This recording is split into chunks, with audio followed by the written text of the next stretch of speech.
A neighbor's voice trembled over the phone. There are strangers in your house. I opened my security app, expecting shadows or a break-in. Instead, the footage filled my screen like a punch to the gut. It wasn't strangers. It was my brother's family, laughing, eating, drinking, celebrating. My heart thudded. My brother's kids darted across the floors I'd polished myself. Balloons bobbed near the vaulted ceiling, and my sister-in-law sipped wine with the ease of a woman holding court. And there, at the center of it all, was my brother, my older brother, raising a glass like a king at his coronation. That house had been my dream, my secret, my escape plan. I'd bled for it in silence, back-to-back shifts, no vacations, no car, ramen dinners. I hadn't told anyone, not my parents, not even my closest friend, because I knew how envy spread. But the keys were finally mine. The house with ivy crawling over pale stone. The one just outside the city, where the lake caught the sunset like a mirror. I'd signed every paper. I'd transferred every cent. It belonged to me. And yet, on my phone screen, it looked like theirs. The neighbor hadn't exaggerated. They weren't just trespassing. They'd moved in like conquerors. My hand shook as I pressed call on the police line, my fury keeping my voice from cracking. This is Madison Clark. There are intruders at my home on Lakeshore Drive. Do you know them? The dispatcher asked. My eyes locked on my brother's smug face as he clinked his glass in my living room. Yes, I said quietly. I know them too well. I ended the call, and a single thought seared through me. They believed I wouldn't fight back. They thought my silence meant surrender. But this was my house. Tonight, that truth would be carved into stone. By the time the flashing red and blue lights spilled across the driveway, my breath had steadied into something colder. From my car across the street, I watched the officers stride up to my front door. Through the camera feed on my phone, I saw chaos break out inside. My sister-in-law shoving wine glasses out of sight, the children rushed upstairs, the balloons bobbing wildly in the commotion. Then my brother opened the door. Wearing that same charm he used his whole life to wriggle out of trouble. Evening, officers, he said smoothly. Can I help you? Proof of residence, one of them asked.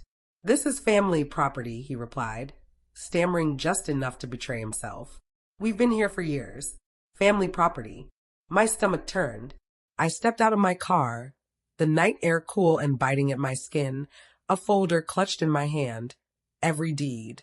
Every mortgage statement, every closing document lined up like ammunition. My heels clicked against the driveway as I approached. My brother's grin faltered the moment he saw me. This house is mine, I said, my voice low and sharp. Not yours. Not ours. Mine. The officers glanced at one another. One of them took the folder and flipped through the papers, scanning signatures, dates, seals. The other turned to my brother. Sir, unless you have proof you're authorized to be here, you'll need to leave. For the first time, I saw his confidence crack. His fingers curled around the doorframe, knuckles white. My sister-in-law appeared behind him, her voice a shriek. This is ridiculous. She's lying. But there was no room for denial. The papers spoke louder than either of us. The officer handed the folder back to me with a nod. Ma'am, you're the legal owner. Do you want them trespassed? My brother's eyes met mine, blazing with humiliation and fury, silently daring me to say it. My chest ached, but my resolve calcified. Yes, I said. Trespass them. And just like that, their laughter vanished. The house emptied under the weight of truth, the kingdom stripped from them. I stood in the doorway as they filed out, my brother's glare a promise of war, not defeat. By morning, the backlash had already started. My parents called first, their voices sharp and brittle with accusation. Madison, what have you done? They demanded. You threw your brother out of the house. But the house was mine. And what no one yet understood was that this was only the first battle. Because thieves don't surrender a crown, they regroup. And my brother had just lost his. The scene outside my house could have been a soap opera. Neighbors peeking through curtains, my sister-in-law clutching her children, whispering like I'd lost my mind. I nearly laughed at the absurdity. What exactly had I done wrong? He was the one who forced his way into my home. He was the one who threw a party in a house he never paid for, never earned, didn't even know existed until the night before. But logic never worked on them. To them, my brother could do no wrong. I was always the expendable one. Later that night, my phone buzzed with a flurry of messages from my sister-in-law. "You embarrassed us. The kids cried all night. You'll regret this." Every line dripped with guilt disguised as outrage. This time, though, I didn't fold. I couldn't. Instead, I powered up my laptop and logged into my home security feed. Video after video poured in. My brother with a wineglass in his hand, boasting about finally moving up in life. Children racing through rooms I hadn't even furnished yet. Laughter echoing in halls that still smelled of paint. Each clip was another piece of proof. That night, I drove to the house myself. The silence inside felt sacred, like a chapel. My shoes clicked against the polished wood, echoing up to the high ceilings. The walls were still untouched, unsullied, yet their presence clung to the air like smoke after a fire. Standing in the living room, I pulled out my phone and replayed one clip, my brother raising a toast. Here's to us, finally moving up in the world. This wasn't just trespassing. This was erasure. It was him staking a claim to something that had nothing to do with him. I sat on the stairs, my heartbeat icy with something colder than rage, clarity. This wasn't just a house. This was a lifetime of taking on their part and giving on mine, dressed up as family. But this time I had proof. I had keys. I had walls with my name on them. And I swore right there and then he would never take from me again. Not my home. Not my future. Not my voice. A week later, he made his move. He appeared in my office, polished and smiling, as if the police hadn't escorted him off my property days ago. "Madison," he said smoothly at the reception desk, "we need to talk." Alone, I led him to a conference room, gripping a folder tight in my hands. Before I could even sit, he started. "You can't keep that place to yourself. It's too big, too expensive. Mom and Dad think it should be a family home, somewhere we all share." I almost laughed again. "Share? You mean like the way you shared it by breaking in and celebrating like you owned it?" His eyes flickered, his charm cracking. "You've always been selfish," he snapped. "I've carried this family for years, and you." I cut him off, tossing the folder onto the table. Inside, the deed, the mortgage paperwork, the police report. Carried this family with what? I asked. My paychecks? My credit score? My sacrifices. He flinched at the police report, the ink still fresh from the officer's pen. His jaw clenched, but he tried to regain composure. "If you go public with this, it'll ruin us. Mom and Dad's reputation. Mine. Everyone's. You don't want that, do you?" I didn't hesitate. "I want the truth. And if the truth ruins you, that's on you, not me." He leaned in, lowering his voice. "Think carefully, Madison. Families don't survive wars like this." I met his stare without blinking. "Then maybe ours isn't meant to survive." The silence was a blade between us. He shoved the papers back, stood up so abruptly the glass rattled in the doorframe, and stormed out. I stayed seated, breathing hard, each realization sinking in deeper. This wasn't just about a house. This was about rewriting the roles they had forced on me since childhood. For the first time, I wasn't a background character in my own life. I was the author, and my pen had just drawn the first real line. But whispers move faster than wildfire. By Friday, my aunt called. Her voice sharpened to a point. "Madison, how could you involve the police against your own brother? He told us you bought that house with his money. He says you're hiding it to cheat the family." I pressed my fingers to my temples, eyes shut. Lies poured from his mouth so easily, swallowed whole by relatives desperate to keep him golden. "That house," I said evenly, "was bought with my savings, my overtime, my years of sacrifice. He didn't give a single dollar. And I can prove it." But proof had never mattered to them. They preferred a story that kept him shining and me in the shadows. That night, I opened my binder again, adding fresh evidence, screenshots of mortgage drafts, wire transfers from my account, even a congratulatory email from my loan officer. Each page was another blade, silent but sharp. I wasn't collecting these for my family anymore. I was collecting them for the law. 2 days later, I filed for a restraining order. The officer at the desk arched a brow as he read my statement. "Your brother threw a party in your house before you even moved in?" "Yes," I said steadily. And now he's spreading lies to cover it up. I need this documented. Walking out of the precinct, sunlight washed over me differently. Warmer. Stronger. For the first time, I felt like the ground beneath my feet belonged to me. It wasn't softness I'd found, and it wasn't comfort either. It was strength, something sharper, steadier than anything I'd known before. It cut through years of being drowned out by my family's voices, years of shrinking myself to keep the peace. That night my phone vibrated again. This time, it was a message from my brother. Drop this now or you'll regret it. His threats blinked on my screen like a warning light. My pulse stayed steady. He thought fear would herd me back into silence. He didn't understand. Fear was no longer my language.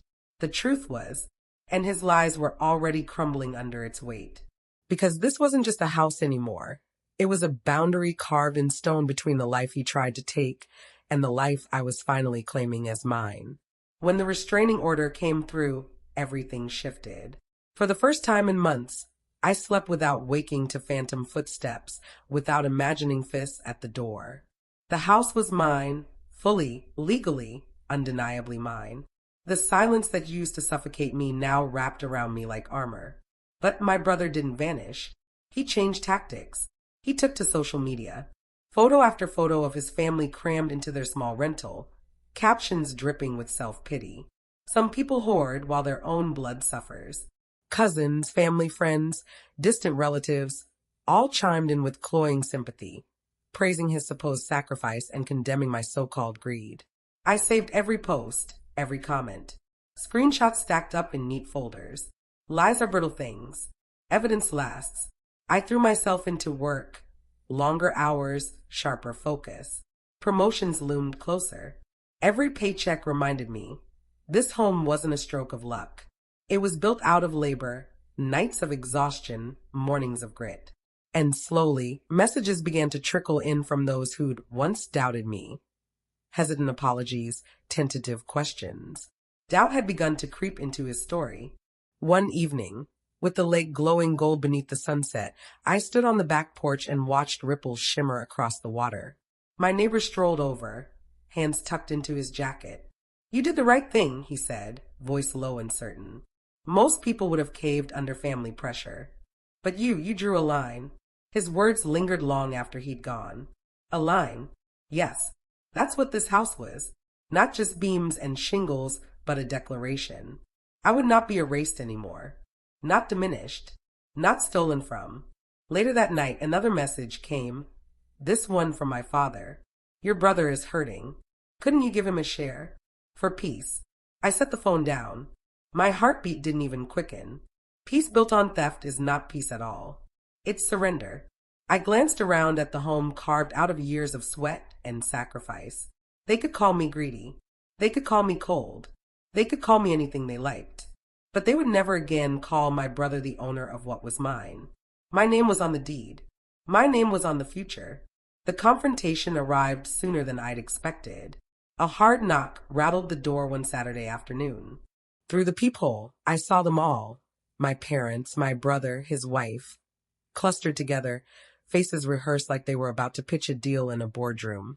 I opened the door but didn't move aside. What do you want? My mother's tone dripped with sweetness.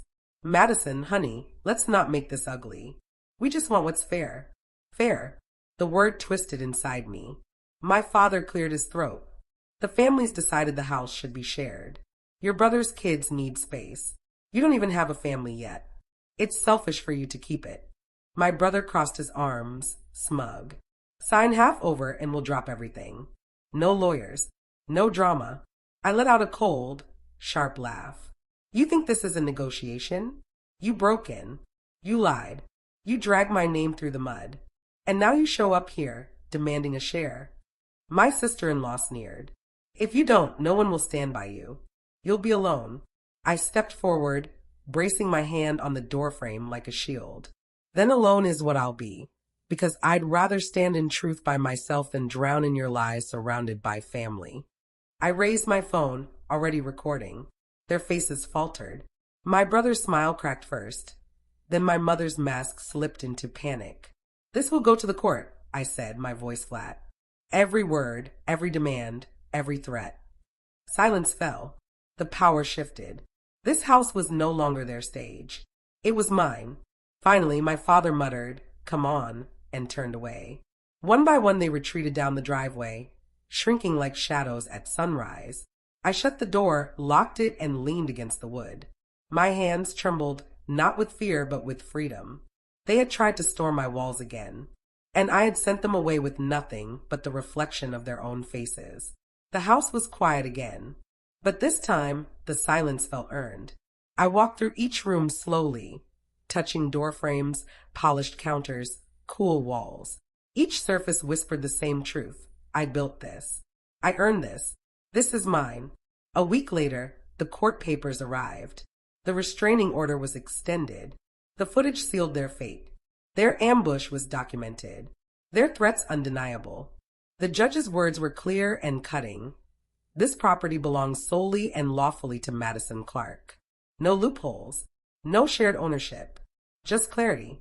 That evening, I sat on the porch as the lake caught fire with the sunset. My phone buzzed. A new message from my father. Just 4 words, "We won't bother you." For the first time, I believed him.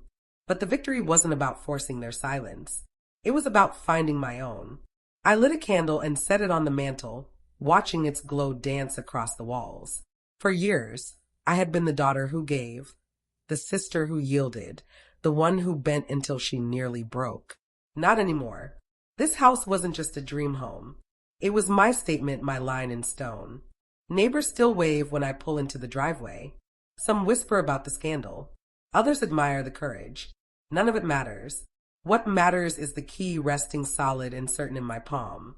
Proof that no one, not even family, can steal what I fought to claim. That night, I turned off the camera feed. Not because I feared intruders, but because for the first time, I felt safe. They had tried to make my sanctuary their playground. I had written them out of my story. And in the stillness of my home, I felt something they could never give me. Peace.